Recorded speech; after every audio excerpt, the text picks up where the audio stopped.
Hello everyone, welcome to our channel goal achievers. आज के हमारे वीडियो में करेंगे नर्मदा नदी तंत्र। नर्मदा नदी है जो वो प्रायद्वीपीय नदी है भारत की और अरब सागर में गिरती है। इसका उद्गम कहाँ होता है? इसका उद्गम होता है मैकाल पर्वत के समीप अमरकंटक पठार से होता है, मध्य प्रदेश में। उसके बाद ये महाराष्ट्र में जाती है और महाराष्ट्र से गुजरात में जाने के बाद ये अरब सागर में गिर जाती है। विंध्य और सतपुड़ा के मध्य बहने वाली नदी है और वृषण घाटी में बहने वाली नदी। ये दो क्वेश्चन भी आते हैं। सतपुड़ा और विंध्याचल के मध्य कौन सी नदी बहती है? नर्मदा और ताप्ती नदी।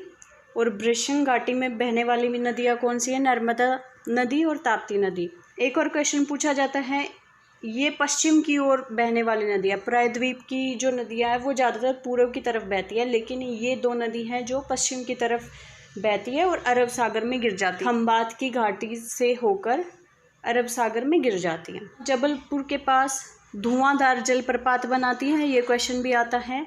धुआंधार जलप्रपात बनाती है कौन सी नदी? नर्मदा नदी जबलपुर के पास बनाती है। और इसके ऊपर परियोजना है सरदार सरोवर परियोजना है और इंदिरा गांधी सागर परियोजना भी है, ये भी आप ध्यान रखेंगे। और सरदार सरोवर जो परियोजना है कई बार आ जाती है, कहाँ पर है? केवड़िया, गुजरात के केवड़िया डिस्ट्रिक्ट में है ये। और भी कई परियोजनाएं हैं जैसे रानी अवंतीबाई सागर, बरगी बिरोजा, ये जबलपुर में है। इंदिरा गांधी सागर परियोजना वगैरह, ये भी आप ध्यान रखेंगे। एक है ये नदी द्वीप बनाती है, आलियावेट नदी द्वीप बनाती है, गुजरात में बनाती है, ये आप ध्यान रखेंगे। मैप के उससे देख लेते हैं। ये देखिए, यहाँ से नर्मदा नदी शुरू होती है, अमरकंटक पठार से निकलती है मध्य प्रदेश से। उसके बाद इसमें बरनार नदी आके मिलती है, उसके बाद बंजर नदी आके मिलती है, उसके बाद शेर नदी आके मिलती है और यहाँ से ओसरीन नदी इसमें आके मिलती है। उसके बाद शक्कर नदी आके मिलती है, बरना, कोलार, चंद्रकेशर, हथनी, तवा, छोटा तवा, दूधी, शक्कर। और उसके बाद ये खंबात की खाड़ी से होके अरब सागर में गिर जाती है। दूसरी इंपॉर्टेंट चीज़ क्या ध्यान रखेंगी, ये जवार नदमुख बनाती है। जवार नदमुख इंग्लिश में बोलते हैं एस्चुरी बनाती है। एस्चुरी का मतलब क्या होता है? जब एक सीधी लाइन में अवसाद इकट्ठा कर देती है और समुद्र में डाल देती है, मीठा और खारा पानी मिक्स हो जाता है, उसे कहते हैं एस्चुरी बनाती है। आगे देखिए, उसके बाद है ताप्ती नदी। ताप्ती जो नदी है ये नर्मदा नदी के समानांतर ही बहती है, उसके साथ साथ ही बहती है। उद्गम कहाँ से? मध्य प्रदेश से ही है, बैतूल जिले से, और सतपुड़ा श्रृंखला से होता है। उसमें भी मुल्ताई से ये निकलती है, जवार नदमुख बनाती है ये नदी भी, और वृषण घाटी में बहती है। और इसका पानी 79% महाराष्ट्र यूज़ करता है, 15% मध्य प्रदेश यूज़ करता है और 6% गुजरात यूज़ करता है।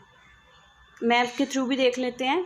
ये देखिए, अमरकंटक से यहाँ से निकलती है और ये मुल्ताई से निकलती, दोनों मध्य प्रदेश से निकलती। उसके बाद ये जबलपुर से होकर बेड़ाघाट, फिर उसके बाद ओंकारेश्वर, उसके बाद महेश्वर, उसके बाद ऐसे गुजरात से होती हुई यहाँ खंबात की खाड़ी से होती हुई अरब सागर में गिर जाती है।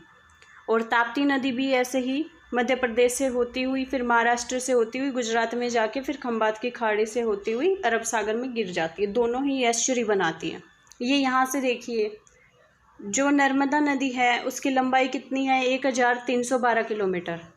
नर्मदा नदी है उसकी लंबाई कितनी है? 1312 किलोमीटर। अमरकंटक पठार से निकलती है और इसके समानांतर ही दूसरी नदी है जो ताप्ती, वो भी सतपुड़ा श्रृंखला मुल्ताई से निकलती है और इसकी लंबाई कितनी है? 724 किलोमीटर है। और अरब सागर में दोनों गिर जाती हैं और एस्चुरी बनाती हैं। इनके इम्पोर्टेंट पॉइंट्स ये मैंने लिखे हैं यहाँ पर।